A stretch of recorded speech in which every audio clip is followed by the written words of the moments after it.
Learning with Earning, world's first live freelancers training portal, providing online top-rated trainers with exclusive live sessions on freelancing skills in Pakistan, USA and Canada. Let's learn and earn from your home.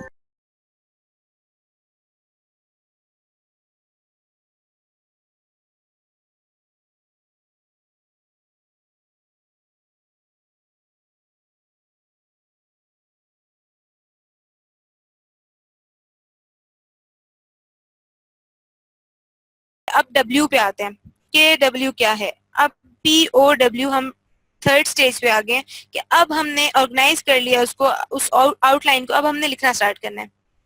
अब आपके पास एक full outline होनी चाहिए जो कि well structured हो, जो कि उसका फ्लो ठीक हो, वो सारी चीजें अब आपके पास हैं। आपके पास एक रफ चार्ट बना हुआ है, वो एक आउटलाइन बनी हुई है। अब आपने उसको फुल सेंटेंसेस में कन्वर्ट करना है।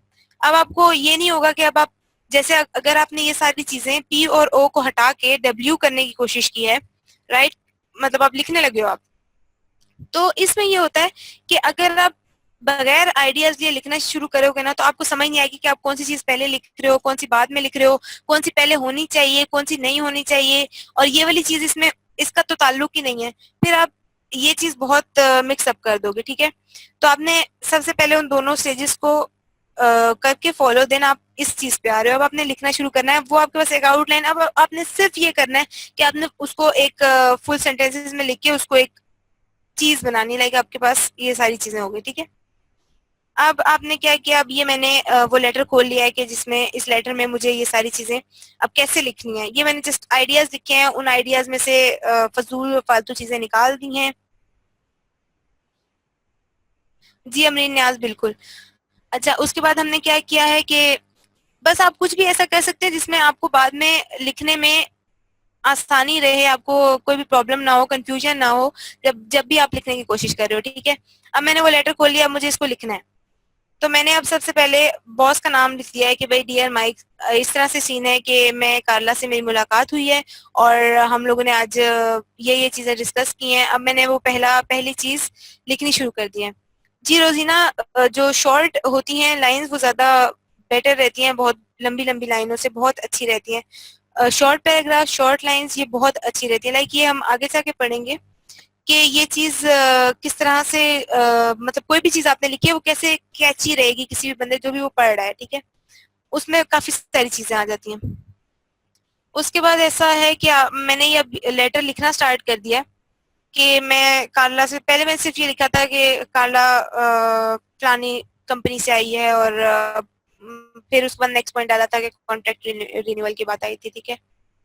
अब मैंने ये पूरा उसको लिख लिया है कि कार्ला से मुलाकात हुई है और उसने कहा है कि भाई उसको कॉन्ट्रैक्ट रिन्यू करवाना है, लेकिन ऐसा है कि उसको लॉयल्टी डिस्काउंट भी चाहिए। अब यहाँ पर आप देखें कि मैंने यहाँ पर कोई भी उस चीज को नहीं देखा कि मैंने सिर्फ उसको जो मेरे माइंड में उसको पढ़ के आ रहा था मैंने उसे लिखा है। मैंने उसके ग्रामेटिकल एरर्स ठीक नहीं किए, मैंने उसकी और भी लाइक जैसे आप देख लें यहाँ पर बर्ड आर लुक, उसमें वो आर की मिस्टेक आ रही है, आई कुडंट के आगे वो एपोस्ट्रोफी की मिस्टेक आ रही है। मैंने ये सारी चीजें मिस्टेक्स यहाँ पे रहने दी हैं, मैंने सिर्फ उसे लिखा है। अभी मैंने ये काम नहीं करना कि मैं यहीं से, हम लोग करते क्या, हम लोग जब लिख रहे होते हैं ना तो हम लिखते लिखते पीछे जाते हैं, एरर्स को ठीक करते हैं, फिर आगे लिखना स्टार्ट करते हैं। ये चीज नहीं करनी। इससे ये होता है कि आपका वो फ्लो टूट जाता है और आप फिर आपके माइंड में जो चीज ज्यादा अच्छी आनी होती है वो नहीं आती, क्योंकि आपने बीच में जो है वो थोड़ा प्रॉब्लम किया है, ठीक है। अब आपने करना क्या है कि अब बिल्कुल इस स्टेज पे, जो अभी हम राइट की स्टेज पे हैं, इस स्टेज पे आप लोगों ने बिल्कुल भी एरर्स वगैरह को नहीं देखना। इस स्टेज पे आप लोगों ने इस तरह से नहीं करना कि आपने लाइक अभी आप उन एरर्स को भी जाके ठीक करो और अपने सेंटेंसेस को भी जाके ठीक करो। ये चीज अभी नहीं करनी। अभी जो आपके माइंड में आ रहा है आपने वो लिखते जाना है। अब मैंने ये सारी चीजें लिख दी हैं कि भाई वो कह रही है कि वो कॉल नहीं ले सकती और वो बाद में आपसे बात करेगी, और उसके बाद उससे अब उसको फीडबैक भी है कि वो बहुत खुश है, हमारे जो सॉफ्टवेयर अपडेट्स है हम उसे करते रहते हैं, उस चीज से वो बहुत खुश है। और मैं ये मार्क को बता दूंगा ये बात, क्योंकि वो ये सारी चीजें हैंडल करता है, ठीक है। और उसने कहा है कि भाई उसको फोन सपोर्ट चाहिए, क्योंकि वो इस चीज से खुश नहीं। अब मैंने पहले ये चीज बताई है कि वो किस चीज से खुश है। वो इस चीज से खुश है कि उसको अपडेट्स मिल रही हैं, ठीक है। और अब वो इस चीज से खुश नहीं है कि उसको सपोर्ट नहीं मिल रही वहां से। लाइक अगर हमें एक बंदे को इंस्टेंट उसकी कॉल पिक करके, जब भी वो हमसे कांटेक्ट करे, कॉल पिक करके उसको जो भी देना है, फीडबैक दिया, उसको उसकी हेल्प करनी है जो भी चाहिए हो, तो वो उसको फौरन इंस्टेंटली मिलनी चाहिए, लेकिन उसको नहीं मिली क्योंकि उसको 10 मिनट इंतजार करना पड़ा, उसने ऐसा कहा। ठीक है, और मैंने उससे कहा कि भाई मैं इस चीज पे जो है आपकी, ये मैंने नोट कर लिया ये बात, तो मैं इस पे बॉस को बताऊंगा और फिर नेक्स्ट टाइम जो है ये बात नहीं होगी। ठीक है, अब मैंने फर्स्ट पैराग्राफ को इस तरह से लिख दिया, सेकंड को मैंने उसमें ये लिख दिया कि किस चीज से वो खुश है, किस चीज से वो खुश नहीं है। थर्ड पैराग्राफ में ये कहा है कि भाई उसने ये कहा है कि भाई वो एक न्यू सॉफ्टवेयर वो स्टॉक मार्केट एनालिसिस के लिए इसको चाहिए, और वो कह रही है कि अगर उसके साथ मीटिंग अगर आप लोग अरेंज कर लें तो ज्यादा बात है। फिर एंड पे मैंने उसको एंड कर दिया। ठीक है, अब ये आप देखें कि तीनों पैराग्राफ है, इन तीनों पैराग्राफ का एक एक टॉपिक होगा। सबसे पहले कि उसको क्या क्या चीज, मतलब उसको डिस्काउंट चाहिए, वो सबसे पहले मैंने वो चीज लिखी है जो वो चीज सबसे ज्यादा जरूरी है। लाइक उसने उसको जो कॉन्ट्रैक्ट हमारे साथ उसका चल रहा है, उस कॉन्ट्रैक्ट को वो रिन्यू कराना चाहती है। सेकेंडली कि वो किस चीज से खुश है, किस चीज से नहीं खुश है। थर्ड ये कि वो और क्या उसको चीज चाहिए जो एंड पे आती है। ठीक है, अब राइट में हमारे पास ये आ गया कि हमने इस स्टेज पे ये है कि इस स्टेज पे आपको कोई भी, अगर आपने वो आउटलाइन तैयार भी की है, उसको लिखने के लिए आपने और भी चीजें बीच में डाली हैं, तो उसमें उस स्टेज में, इस स्टेज में आके आप बहुत सी चीजें हटा भी सकते हो, बहुत सी चीजें ऐड भी कर सकते हो। लाइक अगर आपको ये आइडिया लग रहा है कि ये आइडिया ठीक नहीं है, ये आइडिया ठीक होगा, अभी मैं लिख रहा हूँ तो मुझे ये चीज समझ आ रही है कि ये वाली चीज ठीक नहीं है, ये वाली चीज ठीक है, तो इस चीज में आप उन चीजों को, न्यू चीजें ऐड भी कर सकते हो, और जो पुरानी आपने आउटलाइन तैयार की है उसमें से बहुत सी चीजें हटा भी सकते हो। ठीक है, इस राइट की स्टेज पे आके आप पीओ, पावर, पेयर और ऑर्गेनाइज वाली चीजों दोनों को लेके साथ चल सकते हो। ठीक है, मेन हेडिंग्स बना के देन एक्सप्लेन करें। तलहा मकबूल, ये लेटर की बात हो रही है ना। अब अगर आप वो ऐसे लिखने लगोगे तो उसमें आप हेडिंग्स बनाओगे, फिर उसके बाद उसके लाइक सब हेडिंग्स बना सकते हो, उसके बाद उसके बुलेट्स बना सकते हो। ठीक है, वो मतलब कैची हो जाता है। लाइक अगर कोई पढ़ेगा देखेगा उसे, तो वो अगर हेडिंग्स में लिखा हुआ है ना तो वो उसे अच्छा लगेगा। मैं दोनों चीजों को साथ लेके इसलिए चल रही हूँ कि जैसे ऐसे में भी आपको पता चल जाए किस तरह से काम करना है, और अगर आप एक फॉर्मल लेटर लिख रहे हो तो वो आपको किस तरह से लिखना है। ये फॉर्मूला यूज करते हुए दो चीजें मैं इसलिए साथ लेके चल रही हूँ ताकि आपको समझ आए कि पावर फॉर्मूला आप हर चीज में कैसे यूज कर सकते हो।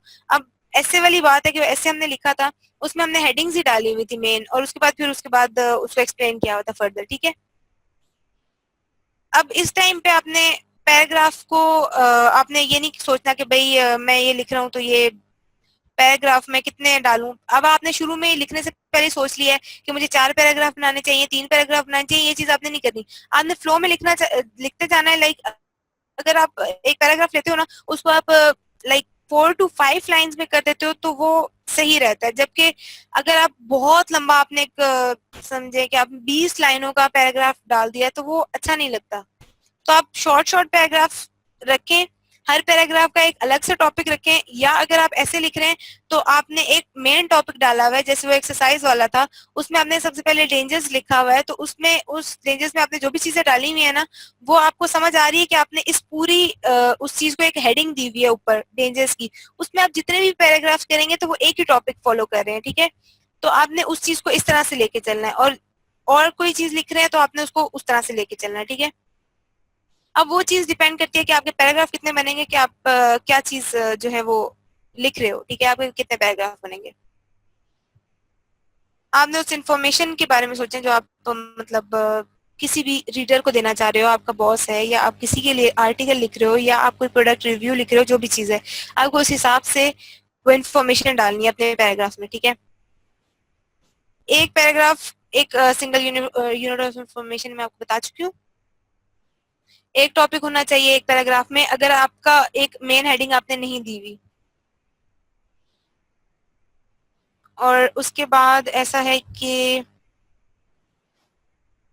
पैराग्राफ्स आप कैसे अच्छे लिख सकते हैं। सबसे पहले आपने पैराग्राफ का टॉपिक डिसाइड कर दिया। अगर आप एक ऐसे लिख रहे हैं तो उसमें ऐसा है कि आपने एक मेन हेडिंग दे दी है, उसके बाद उसके छोटे छोटे पैराग्राफ डाल दिए हैं, तो मीन्स कि आप उसी टॉपिक को फॉलो कर रहे हो। और टॉपिक आपने स्टार्ट में डालना है ताकि जो भी पढ़ने वाला है उसको समझ आ जाए कि भैया मैं इस पूरे पैराग्राफ में क्या चीज पढ़ने लगा हूँ। और फिर उसके बाद आपने साथ उसके रिलेटेड आइडियाज डाल देने हैं। ठीक है।